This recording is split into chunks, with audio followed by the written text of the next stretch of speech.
গৌতম গম্ভীরের ঘনিষ্ঠ সহকারী অভিষেক নায়ারকে ভারতীয় ক্রিকেট বোর্ড বিসিসিআই চাকরি থেকে বরখাস্ত করার ঘটনাটি বেশ চাঞ্চল্য সৃষ্টি করেছে। বোর্ডের পক্ষ থেকে নির্দিষ্ট কারণ না জানানো হলেও অস্ট্রেলিয়ায় বর্ডার গাভাস্কার ট্রফির সময় ড্রেসিং রুম থেকে গোপন তথ্য ফাঁসের অভিযোগ ওঠায় এই পদক্ষেপ নেওয়া হয়েছে বলে সূত্র মারফত জানা যাচ্ছে।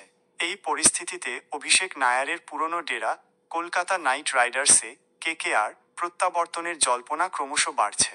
কেকেআর বর্তমানে কঠিন সময়ের মধ্যে দিয়ে যাচ্ছে, 7টি ম্যাচের মধ্যে মাত্র 3টিতে জয় পেয়েছে তারা। এমন পরিস্থিতিতে নায়ারের অভিজ্ঞতা ও পরিচিতি দলের জন্য ইতিবাচক হতে পারে বলে মনে করছেন অনেকে।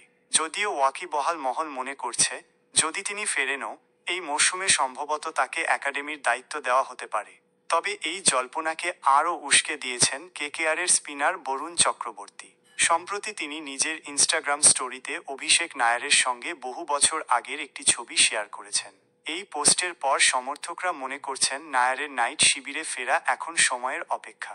অন্যদিকে বিসিসিআই শুধু অভিষেক নায়ারকেই নয়, ফিল্ডিং কোচ টি দিলীপ এবং গুরুত্বপূর্ণ কোচিং স্টাফ সোহম দেশাইকেও তাদের 3 বছরের মেয়াদ শেষ হওয়ার পরেই বাদ দিয়েছে।